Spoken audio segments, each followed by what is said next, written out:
Assalamualaikum warahmatullahi wabarakatuh. Selamat sore semuanya. Perkenalkan, kami dari kelompok 1 akan mempresentasikan hasil diskusi kelompok kami tentang leadership and entrepreneurship atau dalam bahasa Indonesia berarti kepemimpinan dan kewirausahaan. Sebelumnya, kami akan memperkenalkan anggota kelompok kami. Nama saya Gia Tamara, NPM 117. Nama saya Mutiara Ayu Sabrina, NPM 120.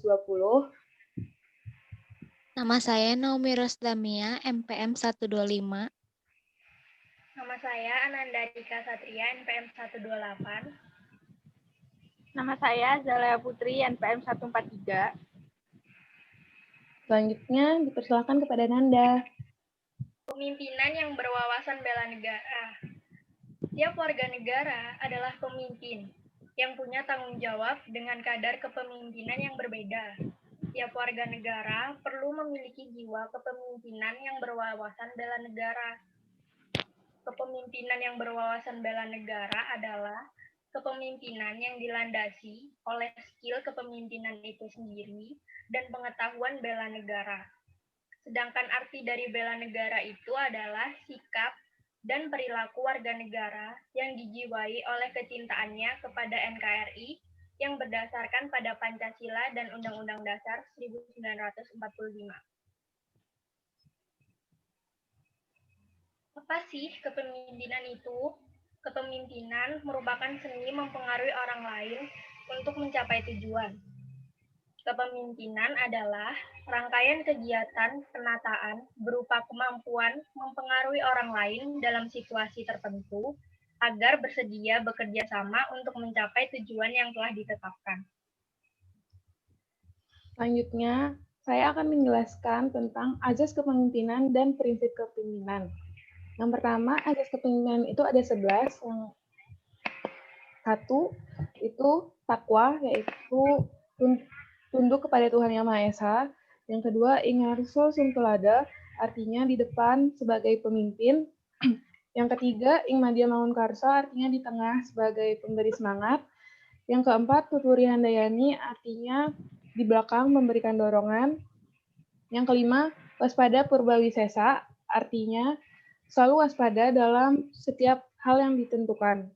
Yang keenam ada ambek parama arta, artinya bijak memilih dengan tepat mana yang harus didahului atau diprioritaskan. Yang ketujuh, prasaja, artinya tingkah laku yang sederhana dan tidak berlebihan. Yang kedelapan ada satya, artinya sikap loyal dari atasan ke bawahan, dari bawahan ke atasan, atau sesama pemimpin. Yang kesembilan ada geminasititi, artinya kesadaran dan kemampuan membatas penggunaan dan pengeluaran segala sesuatu terhadap yang benar-benar diperlukan. 10. Belaka, yaitu kemampuan, kerelaan, dan keberanian mempertanggungjawabkan tindakan yang telah dilakukan. 11. Asas yang terakhir artinya itu legowo, yaitu kemampuan, kerelaan, dan keikhlasan untuk menyerahkan jabatan kepada generasi yang selanjutnya. Selanjutnya, prinsip kepemimpinan ada 6. Yang pertama, kemampuan menguasai diri sendiri. Yang kedua, kekuatan fokus. Yang ketiga, kekuatan bersama orang lain. Keempat, kekuatan komunikasi persuasif. Yang kelima, kekuatan pelaksanaan. Dan yang keenam, kekuatan memberi. Sebenarnya apa sih peran pemimpin itu? Yang pertama, pemimpin sebagai pemimpin sebagai dinamisator, kedua motivator, ketiga motor organisasi. Selanjutnya, pemimpin juga sebagai figur panutan dalam sebuah organisasi. Pemimpin juga merupakan penentu kultur dari organisasi. Dan yang terakhir, pemimpin merupakan pemecah masalah kompleks dalam organisasi. Selanjutnya saya di sini akan membacakan tentang syarat-syarat pemimpin menurut beberapa ahli. Yang pertama itu ada menurut G.R. Terry.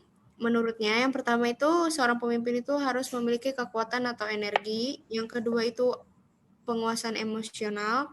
Yang ketiga ada pengetahuan mengenai hubungan kemanusiaan. Yang keempat ada motivasi dan dorongan pribadi. Yang kelima ada kecakapan berkomunikasi. Yang keenam ada kecakapan mengajar pemimpin yang baik. Yang ketujuh ada kecakapan bergaul. Dan yang terakhir itu kemampuan teknis kepemimpinan. Selanjutnya ada menurut Kate Davis.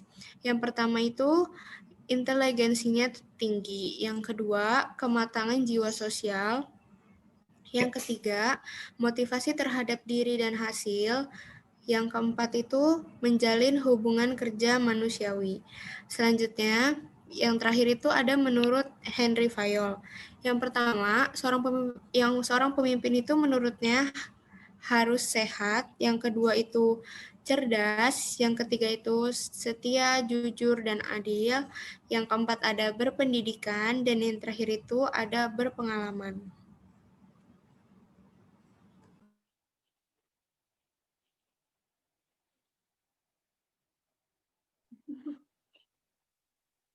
Kemudian, 4 kompetensi kepemimpinan paradigma baru dalam menghadapi globalisasi, yaitu 1.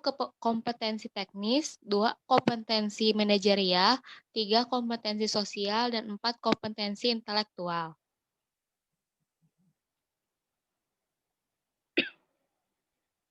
Selanjutnya yaitu apa itu kewirausahaan? Kewirausahaan secara umum adalah sebuah sikap mental seseorang yang didasari rasa kreativitas dan berdaya cipta yang menghasilkan suatu barang yang bernilai jual.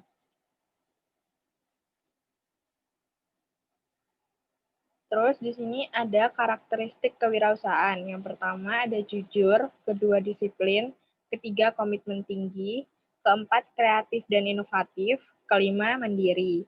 Terus ciri-ciri kewirausahaan yaitu mempunyai visi dan semangat, inovatif, mengambil resiko, pemimpin, dan etis.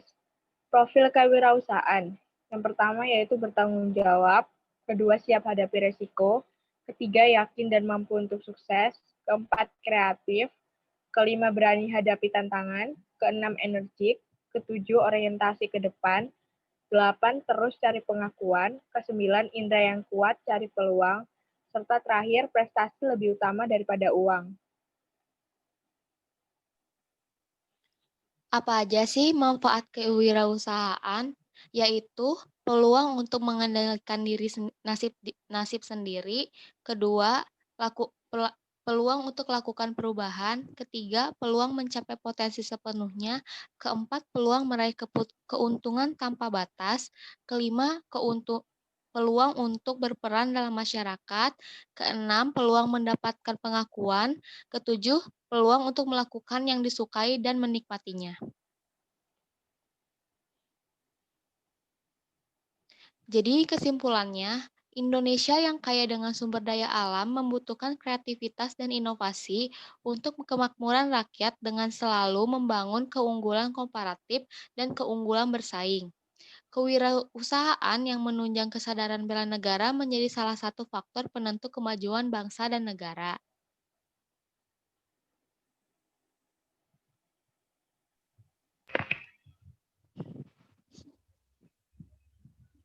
Sekian hasil presentasi kelompok kami. Bagi teman-teman yang mau bertanya, dipersilahkan. Boleh di chat lewat grup WA atau tulis komentar via room chat di Zoom. Atau juga boleh nyalain kameranya, terus nyalain mic-nya juga, dan kasih pertanyaan ke kita. Terima kasih. Mohon maaf apabila ada kesalahan. Assalamualaikum warahmatullahi wabarakatuh. Selamat sore. Terima kasih semuanya. Terima kasih teman-teman. Terima kasih teman-teman. Sampai jumpa. Bye-bye.